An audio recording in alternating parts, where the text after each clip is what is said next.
Fantasia music evolved as a rhythm game for the Xbox 360 and Xbox One based on the highly acclaimed Disney movie Fantasia and is designed to be used exclusively with the Kinect sensor.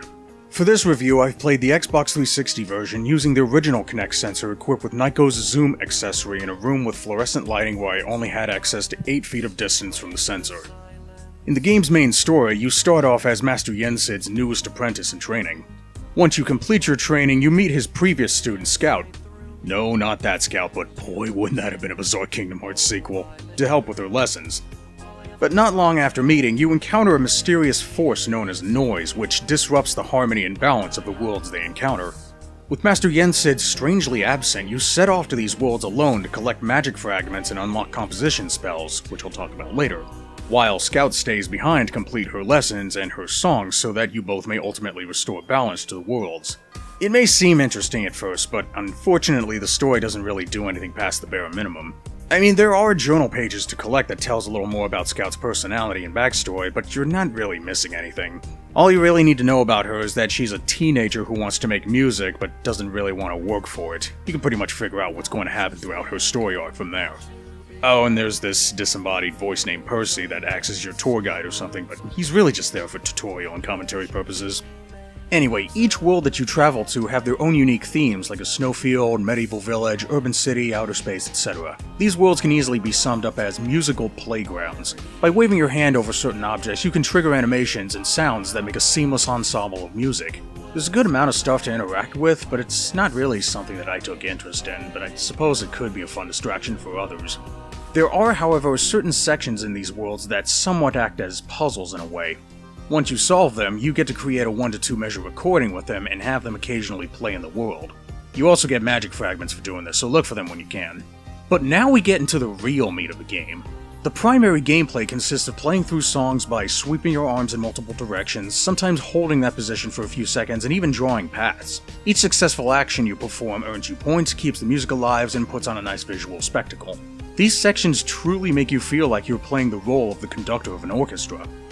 Or at least that's how I played. I've noticed that a lot of people only focus on moving their arms in the direction the game wants them to rather than playing like a conductor. I mean, this is a Fantasia game after all, why not have the game encourage such a style, especially for the classical songs? Well, either way works, function over form, I guess. The game doesn't have a life bar, so it's impossible to fail any of the songs. There are, however, goals for each song that you must meet to progress through the main campaign.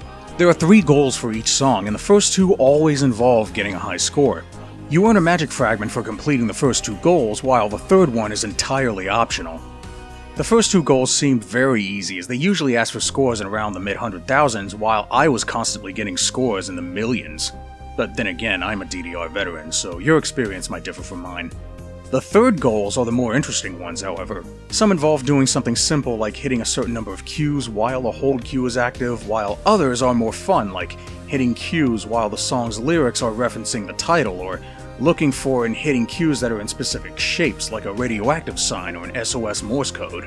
However, you don't get anything at all for completing these optional challenges outside of a few achievements and I guess bragging rights, so don't feel like you're really missing anything if you choose not to do them because, well, you're not. Now here's where the really interesting stuff comes in. Each song has 2 remixes to accompany them, and there are switch cues that allow you to change individual instruments to the ones in those remixes, making it possible to have, say, the vocals from one remix and the percussion from the other remix playing along with the remaining instruments from the original song and vice versa. I think this is such a cool feature because it allows for the player to make certain combinations of instruments more catered to their liking. Not only that, but it does serve a purpose outside of musical cosmetics. Each remix has their own separate cue charts, so almost every playthrough feels different. I do hope that Harmonix, or anyone really, revisits this idea, because some of these remixes are very good, like a rather beautiful orchestral version of Bohemian Rhapsody by Unknown Zur, the game's main composer. There are also some remixes from a few Harmonix regulars like Intersect and Symbiont Project. Sorry, but no freeze pop this time. Although, like many others, I would have preferred if most if not all the songs were of the classical genre. Like I said, this is a Fantasia game, but nah, screw that, we need Nicki Minaj and Lady Gaga on her magic. Jeez, at least Penn and Teller were actual magicians. I mean, if you really had to have modern music in this game to please shareholders or something, then why not at least make orchestral remixes of all these songs and not just a few of them? That'd actually sound really cool, not to mention that it would have still kept with the theme of conducting an orchestra that the game was trying to go for. How awesome would it have been to have an orchestral version of Gorilla's Feel Good Inc.? God, that would have been so badass! Upon progressing through the main story, you'll unlock composition spells to use in-game that appear in the form of basic 3D shapes like a cube or a pyramid. These are basically mini-tools that you use to create your own sounds however you please in either one or two measures that repeats. There are 5 different spells with their own unique functions, like one where you chop sections of a sample clip from a song you're playing, and one that you stretch like an accordion to alter the amount and tone of notes that play in the measure. To trigger them, when their shape appears, you have to swipe all of their sides successfully when the cues pass over them. The song's progression will then come to a brief halt and you'll enter one of these spells to start making your sounds. Once you're done, you drop your arms to lock in those sounds and then they'll start playing at predetermined points in the song. Unfortunately, I am not a fan of the execution of this feature. As someone who has experience composing actual music, it's very difficult to create a sound that's accurate to my taste due to the Kinect sensor's unreliability. I can't just pick and choose which notes I want to activate without the cursor sliding all over and playing anything else and recording something that I never meant to. Even if I could get it to work right, most of these sounds just don't work very well with the song playing anyway. In times like these, I would have liked to have the option to just not use spells, but unless you're willing to purposefully sacrifice a few points to prevent the spell from activating, there's no way to do so. You'd probably think, well, then just don't input anything into the spell. Unfortunately, that's rarely an option either. You pretty much have to put something in these spells, otherwise you can't continue the song. So what I normally end up doing is quickly playing a note or two and then locking that in just to get on with the song. Sometimes I just want to play the damn game and get a high score. I don't want to have to create a brand new sound every time I activate one of these spells.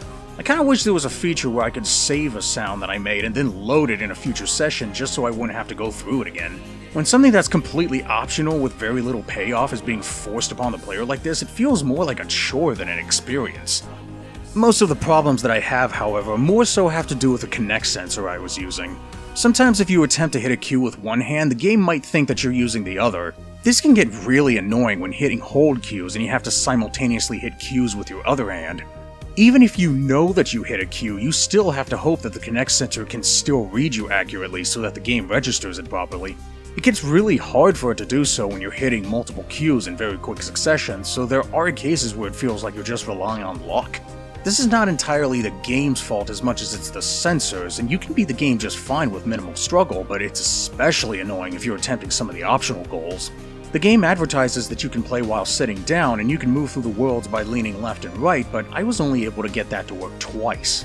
I've heard that Kinect 2.0 has superior sensor technology, but who knows, you might have an easier time than I did. All in all, it's a good game with great ideas, and I do hope that they're revisited at some point in time. If you can get past the questionable list of songs and you don't mind the low difficulty, you may have fun with this game too. I'm TheNegativeIon. See ya.